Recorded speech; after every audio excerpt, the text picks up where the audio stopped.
Before we begin the video, if you haven't yet, come on down and join my Discord server. Link is down in the description.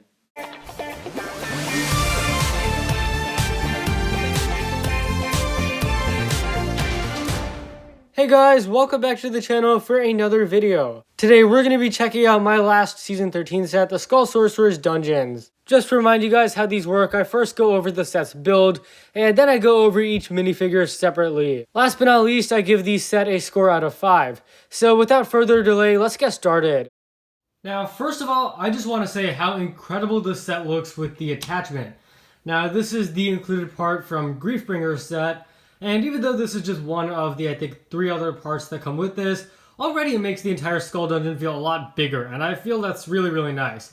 I think this looks awesome. I think the extra additions really do make this set better than it already is. And yeah, this was an awesome set to begin with, and these additions definitely enhance it and make it even better. So this set is huge. So what I'm going to do here is we're going to break it up or attack it in sections, starting first with the bottom, and then we'll take a look at the interior on the back.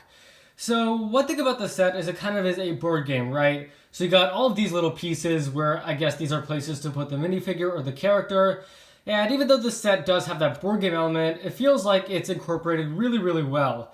And I don't feel like it stands out in a bad way, but it just blends in very nicely.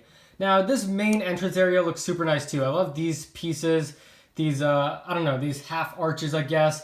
Looks very cool. And also these skeletons, nice detailed there. If we take a look at this pathway, I love the little bridge here made with the fangs. Maybe it's kind of supposed to resemble a bone. And the spider here too, we see other spiders throughout the set as well. Here's one.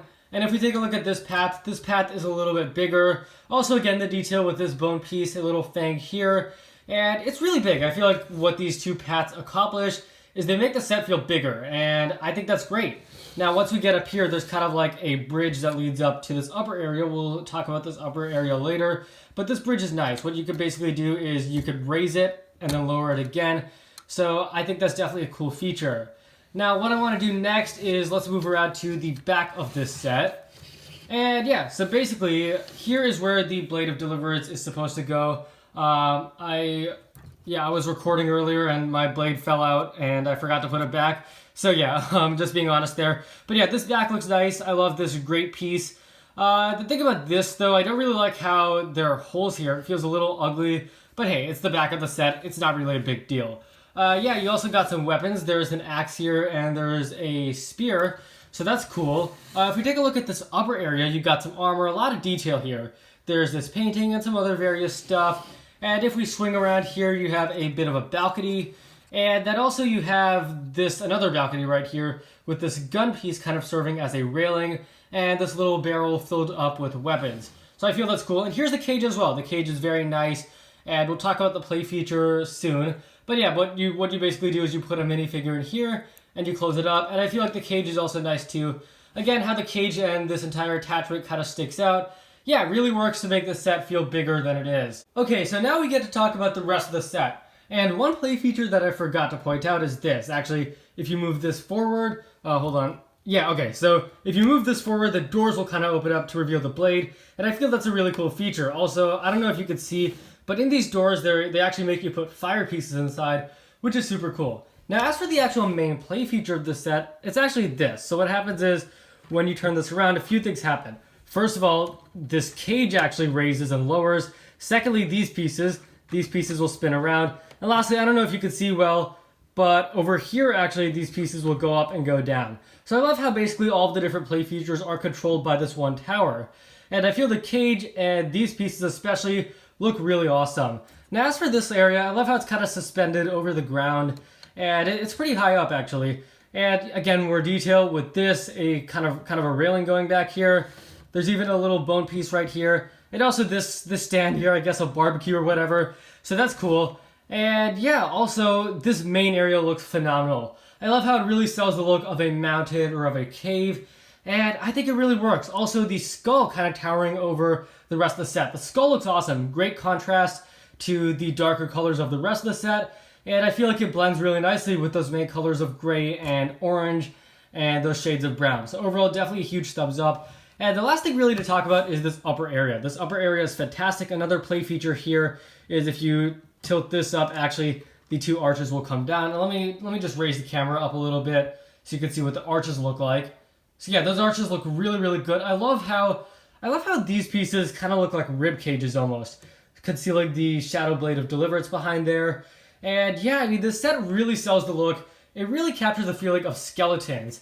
And there's just so much about this set that accomplishes that, from kind of the ribcage here to this gigantic skull face to all of the little details in this set. All in all, this is just a phenomenal set. Now, also there's this die. We talked about this in the last review, so let me just quickly go over this again. So what you basically do here is you spin it, and let me knock it over. It lands on a number, and I don't know much about the board game. In fact, I don't really know how it works at all. But I feel like the idea of turning a spinner into a die is actually very, very smart. And I think this die works really well, even though I don't actually play the board game. Also included are these stands for some of the ninja. And this is nice too. I guess the hearts are supposed to be like lives in the board game. And you got a little barrel here. So yeah, nothing too much to say about that. That's cool as well. Okay, now we get to talk about the minifigures. So first of all, we got the Focus mascot character here. And that of course is cool. Now, I'll just say right away, honestly, I'm not a huge fan of the Season 13 suits, but this one stands out to me as one of the better ones. First off, there are the colors, and I love this contrast of gold and black. But yeah, I feel like what's really great about this suit is the leg printing. The leg printing is really nice, I love the symmetry, but I love how much there is going on. So you got the armor on the upper legs, you got the belt, which feels very nice in terms of its colors, and then also these straps going across the knees. I'm guessing this was on the Season 11 legs as well. Once you get up here, one of my big issues with Season 11 Cole was the torso felt very bare. It felt very plain, and this is generally able to fix that issue just by adding in this in the corner and some printing along the waist. It's not too much, it is a simple fix, but I feel like it does make it better.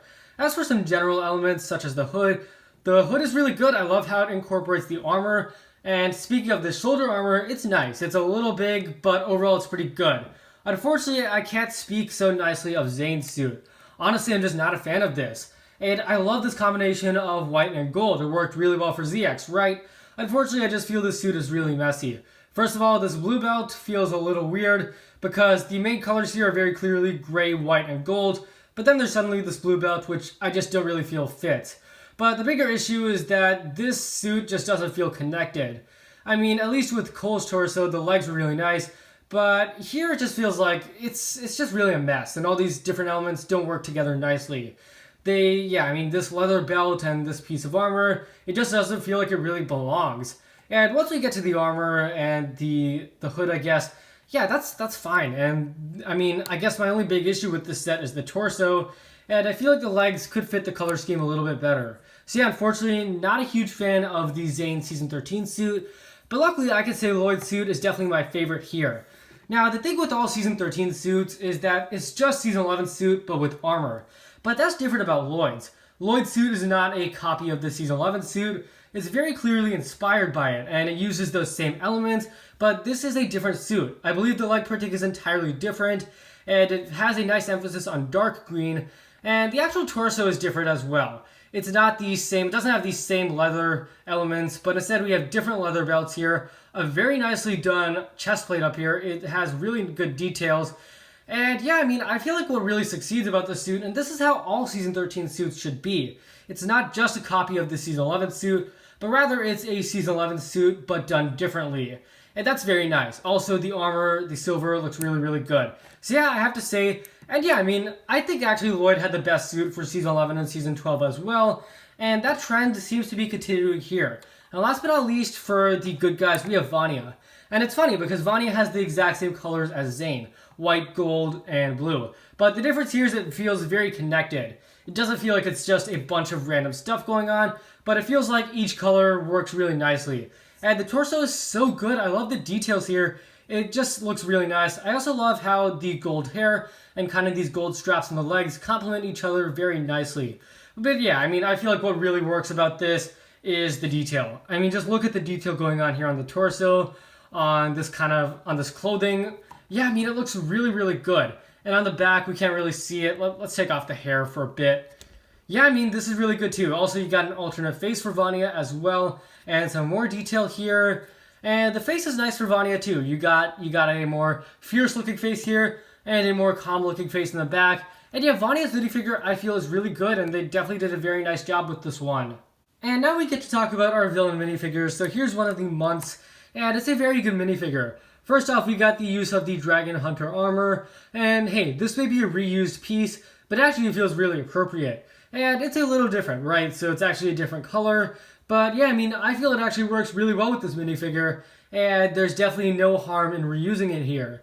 Now, one of the great things about this minifigure is the detail. Going around to the back, you can see how much detail there is on the back of the head and the back of the torso, and it looks really good. And at the front here, it's kind of hard to see, but there's kind of like a stone chain or necklace up there. But I really like the upper leg printing. This armor here, this belt, it looks very, very good. And you got a fierce expression here as well. Yeah, overall, this minifigure is actually really good. But I do have to say, I like the Gecko minifigure even better. So yeah, this minifigure is the only Gecko minifigure I own, but it looks really good. And I feel actually the torso printing is very, very complex and very nice. I love the kind of scavenger feeling it has here with a belt, this little bag here, but it's even better on the back actually with these ropes and various stuff going on, and really nice. I also like the dark colors that we see on the legs and the hood, but yeah, there's also this really beautiful looking purple color there too. If we take this hood off, we get to see his expression, kind of evil looking there, but on the back we got a more scared expression too. So yeah, this minifigure is just super detailed. I guess the only drawback is there's no printing on the legs, and that's because these are short legs, but that's okay. I feel actually the printing of the torso definitely makes up for it. But as for the real villains, well, here's our Awakened Warrior, and honestly I have to say these minifigures are better than the original skeletons, better than Legacy, and hey, these are very simple minifigures, not much going on in the torso area, and everything is black. The actual torso, the helmet, the shoulder armor. But I actually feel even though these are simple minifigures, the lesson here is that simple doesn't mean bad.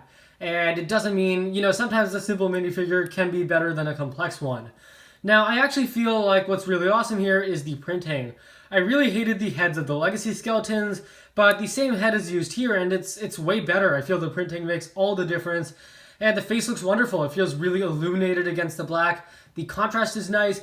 Yeah, these are simple minifigures, but these are definitely really good minifigures, despite there not being too much going on, But as for a minifigure that's more detailed, well, here we have the Skull Sorcerer last, but definitely not least. The Skull of Hazardor is really nice. Love this mint green color. Very evil expression. Yeah, I like that.